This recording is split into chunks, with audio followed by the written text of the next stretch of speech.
बहुत समय पहले की बात है कि किसी जंगल में सारस और गीदड़ एक साथ रहते थे। वो दोनों मिलकर सुख दुख की बातें किया करते थे। वे दोनों अच्छे मित्र थे, परंतु दोनों का आपस में स्वभाव नहीं मिलता था। गीदड़ बहुत चालाक तथा कंजूस था और दूसरों से वस्तुएं लेना जानता था, और स्वार्थी होने के कारण किसी को अपनी तरफ से कुछ देना उसे बिल्कुल भी अच्छा नहीं लगता था। ठीक है। एक दिन जब वे दोनों मिलकर बातें कर रहे थे, तो उन्होंने एक दूसरे के घर जाकर भोजन खाने की योजना बनाई। गीदड़ ने सबसे पहले अपने घर सारस को बुलाया। गीदड़ सबसे खाना जानता था, पर खिलाना नहीं।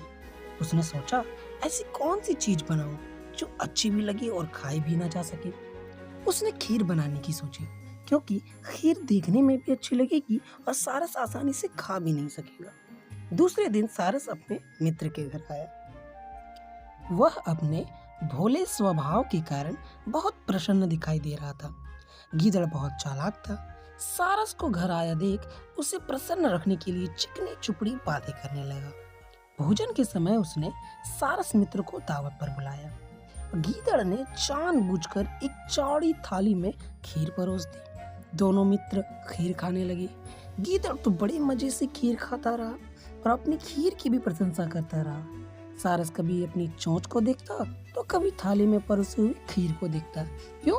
क्योंकि सारस की जो चोंच थी उसमें वो खीर का दाना नहीं आ रहा था। ठीक है।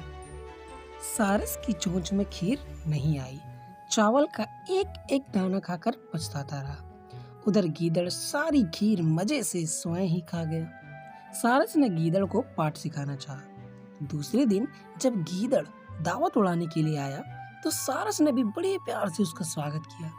और भोजन के समय सारस ने एक लंबी तथा तंग गर्दन वाली सुराही में खीर परोसी और कहने लगा, आओ भैया, भोजन तैयार है। तुम्हें खीर अच्छी लगती है ना?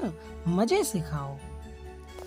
अब यहाँ पर उसके बाद क्या होता है कि सारस ने सुराही में अपनी लंबी चोंच डाली और मजे से खीर खाकर प्रशंसा करता रहा।